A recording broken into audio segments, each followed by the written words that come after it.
ଶୁଣିବା ଗୋଟେ କଣ ନା ଗୋଟେ ବଉଳା ଗାଈ ଗପ ଶୁଣିବା। ଶୁଣିବ ନା? ମଜା ଲାଗିବ ଶୁଣିବା। ଦିନେ କଣ ଗୋଟେ ବଉଳା ଗାଈ ଜଙ୍ଗଲରେ ବୁଲୁଥିଲା, ଘାସ ଖାଉଥିଲା ହେଲା। ଦିନେ ଖାଉ ଖାଉ କଣ ହେଲା, ଥରେ ବାଘ ହାବୁଡରେ ପଡିଗଲା। ମାମୁନୁ କାହା ହାବୁଡରେ?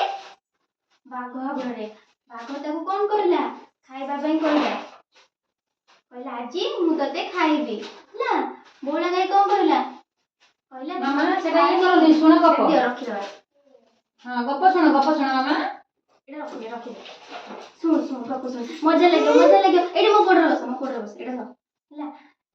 ସେଠୁ ବଉଳା ଗାଈ କଣ କହିଲା ମତେ ଖାଅନି, ମୋର ଗୋଟେ ଛୋଟ ବାଛୁରୀଟେ ଅଛି, ସେ କାନ୍ଦିବ ହେଲା।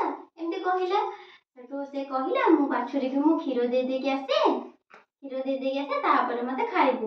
ବାଘ ଛାଡିଲାନି, କହିଲା ତୁ ମିଛ କହୁଛୁ, ତୁ ଏମିତି କହିକି ଖସିକି ପଳେଇବୁ ହେଲା। କିନ୍ତୁ ବଉଳା ଗାଈ କଣ କହିଲା ନା ମୁଁ ସତ୍ୟ ବଚନ କହୁଛି, ମୁଁ ମୋ ବାଛୁରୀକି କ୍ଷୀର ଦେଇକି ଆସେ, ତାପରେ ମତେ ଖାଇବୁ ହେଲା। ତାପରେ କଣ ହେଲା, ବଉଳା ଗାଈ ଆଗେ ଆଗେ ଗଲା, ବାଘ ତା ପଛେ ପଛେ ଗଲା ହେଲା। ପଛେ ପଛେ ଯାଇକି କଣ କଲା, ତା ବାଛୁରୀ ପାଖକୁ ଆସିଲା। ଆସିକି କଣ ବହୁତ ଜୋରେ କାନ୍ଦୁଥାଏ, ମନ ଦୁଃଖରେ କାନ୍ଦି କାନ୍ଦି କଣ ବାଛୁରୀକି ଚାଟି ପକଉଥାଏ, କହିକି ତା ବାଛୁରୀକି କ୍ଷୀର ଦେଲା। କ୍ଷୀର ଦେଇ ସାରି କଣ କହିଲା, ପୁଣି ବାଘ ପାଖକୁ ଫେରିଗଲା, କହିଲା ଏବେ ମତେ ଖା। ବାଘ କଣ କହିଲା, ବାଘ ଦେଖିକି ତାକୁ କଣ ତା ମନରେ ଗୋଟେ ଦୟା ଆସିଲା। କହିଲା ତୁ ସତ୍ୟ କରିକି ସତ କହିବାରୁ ମୁଁ ତତେ ଛାଡିଦେଲି ହେଲା। ଏଥିରେ ଆମେ କଣ ଶିଖିଲେ, ସତ କହିବା। ସତ କହିଥିଲା ବୋଲି ବାଘ ନା ବଉଳା ଜୀବନ ରକ୍ଷା କରିପାରିଲା।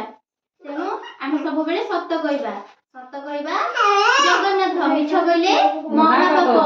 ତମେ ଯେତେ ବି ଯାହା ବି କରିଥାଅ କେବେ ଘରେ ମିଛ କହିବନି ହେଲା। ସବୁବେଳେ କଣ ସତ କହିବ। କଣ କହିବ? ସତ କହିବ। ଗାଈର ନାଁ ଥିଲା ବଉଳା ଥିଲା। ହଁ, କିଏ ତାକୁ ଖାଇବା ପାଇଁ ଆସିଥିଲା? ବାଘ। ଗାଈ ହେଲେ ବାଘ ପାଖରେ କଣ କହିଲା, ମୋ ଛୁଆକୁ ଟିକେ ମୁଁ କ୍ଷୀର ଦେଇକି ଆସେ। କିଏ କହିଲା? ମୁଁ କ୍ଷୀର ଦେଇକି ଆସେ ବୋଲି ବଉଳା ଗାଈ କହିଲା। ବାଘ କଣ କହିଲା, ନା ମୁଁ ତତେ ଛାଡିବିନି।